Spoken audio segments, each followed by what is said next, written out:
ভাবা যায় বেজির মতো একটা প্রাণী পুরো জাপানকে নাড়িয়ে দিয়েছিল, অসংখ্য মানুষের ঘুম কেড়ে নিয়েছিল। অথচ এই বেজির দলকে মানুষ নিজের মুক্তির জন্যই নিয়ে গিয়েছিল আমাদের দেশ থেকে।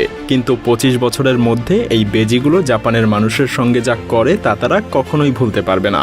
কিভাবে, একটু পরেই বুঝতে পারবেন। তবে হ্যাঁ, এই গল্প আমাদেরকে শিখিয়ে দেবে প্রকৃতির সঙ্গে খেললে তার ফলাফল কতটা ভয়াবহ হতে পারে। তো চলুন শুরু করা যাক। জাপানের আমামি ওশিমা দ্বীপটা তখন পরিচিত ছিল তার অন্যতম ভয়ঙ্কর বাসিন্দা হাবু সাপের জন্য। এই সাপগুলো ছিল অত্যন্ত বিষধর এবং আক্রমণাত্মক। 2 মিটার দৈর্ঘ্য এই সাপগুলো দ্বীপের মানুষেরা একসময় স্রেফ অভিশাপ মনে করত।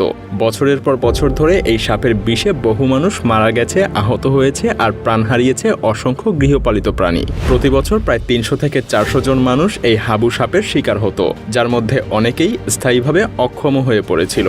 অবস্থা এতটাই খারাপ ছিল যে জাপানের সেই দ্বীপের মানুষেরা দিনের বেলাতেও বাইরে বের হতে ভয় পেত, কারণ হাবু সাপ দিন-রাত যে কোনো সময় আক্রমণ করত।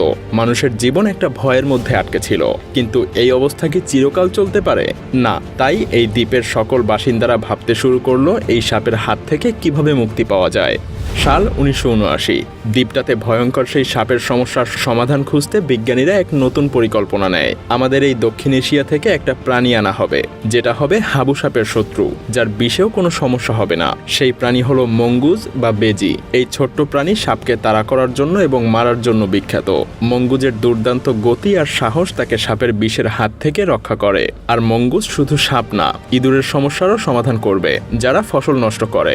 2 সমস্যার এক সমাধান। সবাই ভেবেছিল মঙ্গুজই হবে তাদের দ্বীপের ত্রাণকর্তা। আর তাই প্রথমে স্থানীয় কর্তৃপক্ষ 30টা মঙ্গুজ আমাদের উপমহাদেশ থেকে নিয়ে গিয়ে ছেড়ে দেয় আমামি ওশিমা দ্বীপে। আশা ছিল তারা সাপ ধরবে আর দ্বীপ রক্ষা করবে। কিন্তু সমস্যার তো সমাধান হলোই না, উল্টো বিপর্যয় নেমে এলো। কারণ প্রকৃতি তার নিজের নিয়মে চলে। মঙ্গুজ আর হাবু সাপ কখনোই একে অপরের মুখোমুখি হলো না, কারণ দিনের বেলায় একসঙ্গে তাদের কখনো দেখাই হতো না। সাপেরা নিশাচর প্রাণী, আর মঙ্গুজেরা শিকার করতে বের হতো দিনের বেলায়। এটাই প্রথম ধাক্কা। যে কাজের জন্য মঙ্গুজ আনা হয়েছিল তারা সেই শত্রুর মুখোমুখি হলো না। কিন্তু অপ্রত্যাশিতভাবে মঙ্গুজের শত্রু তখন অন্যান্য সাধারণ উপকারী প্রাণীরা হতে শুরু করলো। তারা দ্বীপের ছোট প্রাণীদের দিকে চোখ দিল। সাপ আর ইঁদুর তো ধরা হলোই না, বরং তারা দ্বীপের বিরল সব প্রজাতির ছোট প্রাণীদেরকেও শিকার করতে শুরু করলো।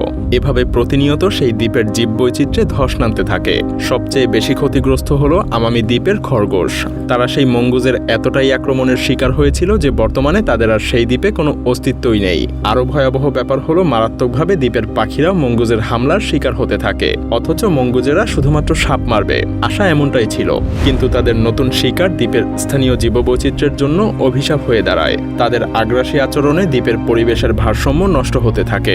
স্থানীয়রা মানুষরা হঠাৎ করে নিজেদের চারপাশে বিশাল পরিবর্তন দেখা শুরু করে। যেসব প্রাণী তারা দেখতে পেত তাদের অনেকেই অদৃশ্য হয়ে যেতে শুরু করে। এত কিছুর পরেও কি সেই দ্বীপের মানুষ চুপচাপ বসে থাকতে পারে?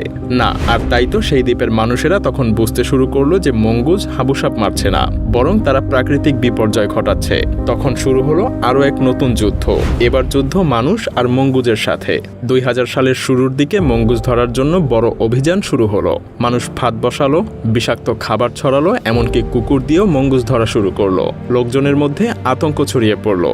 মঙ্গুজ দ্রুত সংখ্যায় বাড়তে শুরু করলো। আর মানুষ বুঝতে পারলো তাদের নতুন শত্রুর মোকাবেলা করা এখন প্রতিনিয়ত কঠিন হয়ে যাচ্ছে।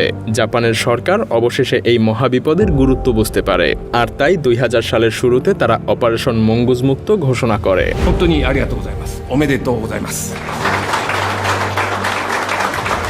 ভাবা যায় এই সাধারণ মঙ্গুজ বা বেজিকে মুক্ত করার জন্য সরাসরি গভর্নমেন্ট থেকে মিশন চালানোর জন্য আদেশ দেয়া হয়।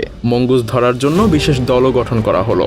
দ্বীপে এক বিশাল অভিযান শুরু হলো। ফাঁদ পেতে বিভিন্ন ধরনের খাবার ছড়িয়ে, এমনকি মঙ্গুজ ধরার ট্রেনিং প্রাপ্ত বিভিন্ন কুকুর ব্যবহার করে অভিযান চলতে থাকে। প্রতি রাতে দলটা দ্বীপের বিভিন্ন অংশে অভিযান চালাতে থাকে। আর অভিযান এভাবেই চলতে থাকে বছরের পর বছর ধরে।